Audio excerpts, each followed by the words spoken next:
there's a version of you that you've never been allowed to meet. Not the version you present at work, not the one that shows up in relationships, not even the one that stares back from the mirror.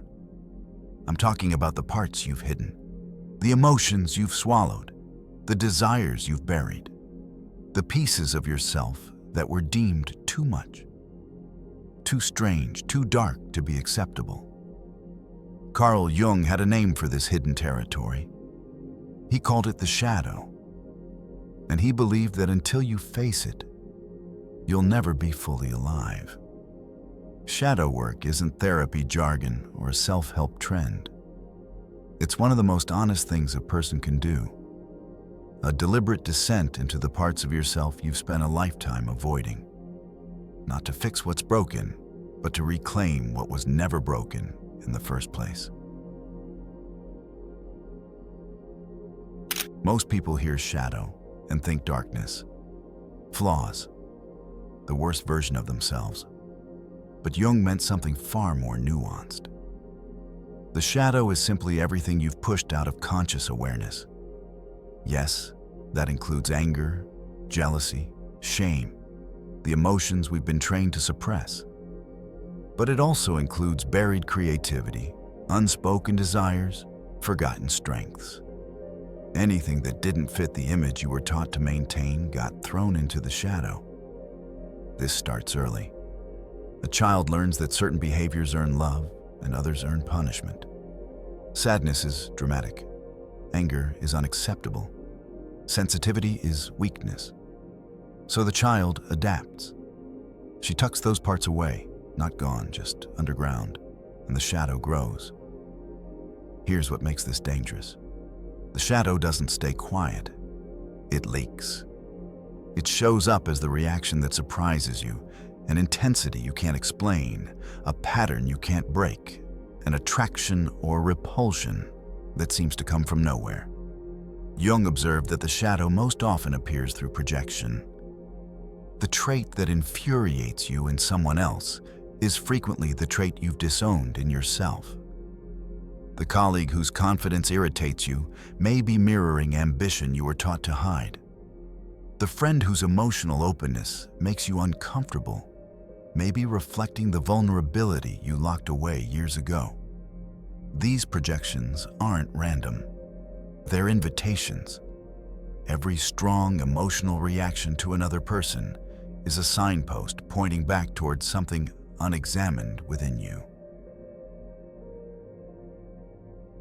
Jung went further than individual psychology. He recognized that the shadow isn't shaped by personal experience alone.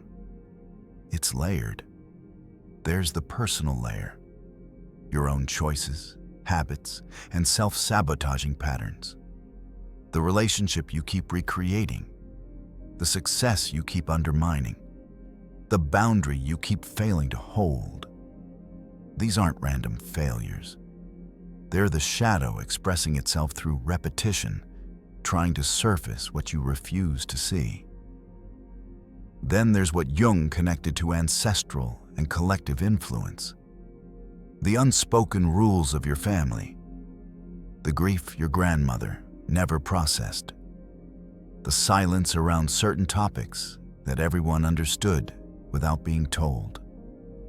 These inherited patterns live in the background of your psyche, shaping your reactions in ways that feel instinctive but are actually learned, sometimes across generations. And finally, there's the cultural layer, the expectations society builds into your identity before you're old enough to question them. What it means to be strong, what it means to be successful, what emotions are permitted and which ones aren't. Shadow work means examining all of this, not to blame your parents or your culture, but to see clearly which parts of your operating system you actually chose and which were installed without your consent. Until you examine these layers, you'll keep mistaking inherited patterns for personal identity. You'll call it just who I am, when really it's just what you were taught. Shadow work sounds abstract until you begin practicing it. And the practice is simpler than most people expect, though not easier. Start with awareness. This is the foundation. Build a habit of pausing throughout your day to notice your emotional reactions without immediately acting on them. When something triggers you, a comment, a situation, a memory, resist the urge to explain it away. Instead, get curious. What exactly am I feeling? Where did this intensity come from? What does this remind me of? Journaling is one of the most effective tools here. Not the kind where you record events, but the kind where you track emotional patterns. Over time, you'll start seeing themes, the same wound appearing in different disguises. Face the discomfort. The shadow holds what you've avoided precisely because it's uncomfortable. Fear, shame, grief, rage. These emotions were exiled for a reason. They once felt too threatening to process. But as an adult, you have a capacity you didn't have as a child. You can feel difficult things without being destroyed by them. This doesn't mean forcing yourself into emotional overwhelm. It means when discomfort arises, you stay a moment longer than you normally would. You breathe. You let the feeling exist without rushing to make it stop. Each time you do this, the shadow loses a fraction of its power over you. Not because the emotion disappears, but because you prove to yourself that you can hold it. Use active imagination. This was Jung's own technique. Find a quiet space, close your eyes, and let your mind produce images freely, without directing or censoring. You might encounter figures, landscapes, or scenarios that feel strange or symbolic. Don't analyze them immediately. Engage with them. Ask the figures what they want. Listen. This isn't fantasy. It's a way of communicating with parts of your psyche that don't speak in words. The symbols that emerge often carry precisely the insight you need if you're willing to sit with them long enough to understand. Express what you find. The shadow needs an outlet. Writing, painting, movement, music, any form of creative expression can serve as a bridge between unconscious material and conscious understanding. You're not trying to produce art. You're trying to give form to something that's been formless. When you externalize what's been locked inside, it becomes something you can look at, examine, and eventually integrate.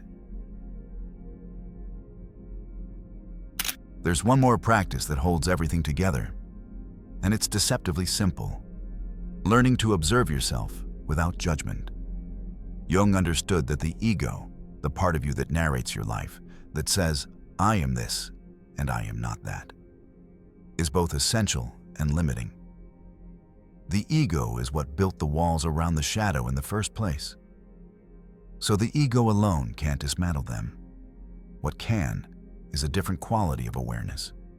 Call it the witness, the part of you that can watch thoughts and emotions arise without grabbing onto them.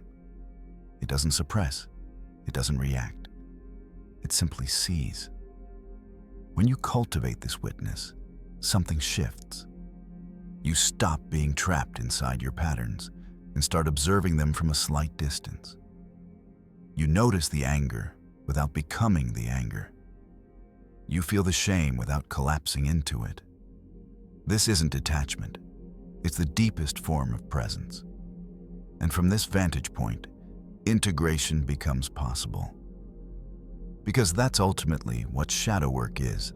Integration. Not destroying the parts of yourself you don't like. Not fixing your darkness. But allowing every piece of who you are, the strength and the fragility, the light and the shadow, to exist within the same life, acknowledged and held with equal honesty. Jung never promised that this work would make you comfortable. He promised something better. It would make you real. The shadow isn't your enemy. It's the guardian of everything you weren't ready to face, until now. And the moment you stop running from it, the moment you extend an honest invitation to the parts of yourself you've spent years avoiding, something remarkable begins. You stop performing a version of yourself and start inhabiting the whole of who you are. That's not self-improvement. That's liberation.